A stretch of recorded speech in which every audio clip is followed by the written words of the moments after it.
निम्नमानर रास्ता काम को नहीं गत 2 दिन हेब लगी रही गाँव में उत्तेजना।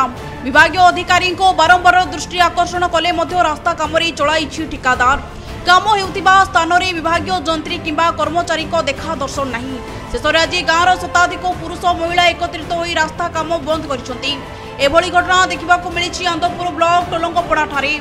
बन्या प्रवण भाव बेस जनाशुना अंचल में वर्षा दिने बन्या आसिले कुसेई नदी आड़बंध देई रास्तार घाई होई अनेक क्षयक्षति करिथाए।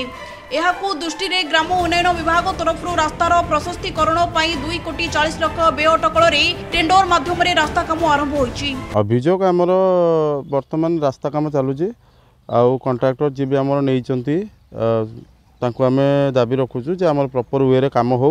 तापर विगत दिन में जेहेतु आमर ये बन्या पीड़ित अंचल तेणुक जो बंध करा जाउची प्रॉपर वे करा जाऊ, प्रॉपर रोलिंग करा जाऊ एवं उपयुक्त माटी से व्यवहार करा जाऊ आम या चाहूँ। एवं ता सहित आमर जो आसी रास्ता काम बेलभाड़ी पाखु जो आसी आम हड़ा चार्टा पर्यंत रास्ताटी को प्रॉपर प्रशस्तीकरण जहाँ भी गवर्नमेंट गाइडलाइन अनुसार अच्छी से वे करूँ। आम प्रोजेक्ट आम बेलभाड़ी टू आम मंगल पर्यंत अच्छी 700 मीटर कंक्रीट अच्छी आउ 1300 मीटर पिचु अच्छी।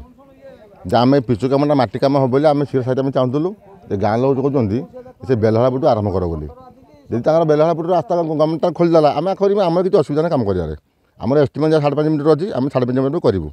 आम गवर्नमेंट एस्टिमेट देते जहाँ देखे आम से काम करें आम काम प्रोब्लेम ना।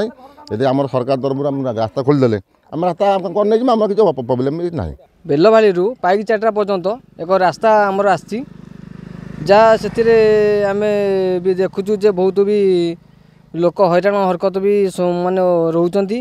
5 पंचायत को लेकिन 5 गाँव को लेकिन पंचायत होती जो रास्ताटा होची आमर एटी रास्ता को आम विरोध करूनु किंबा काम को भी विरोध करूनु।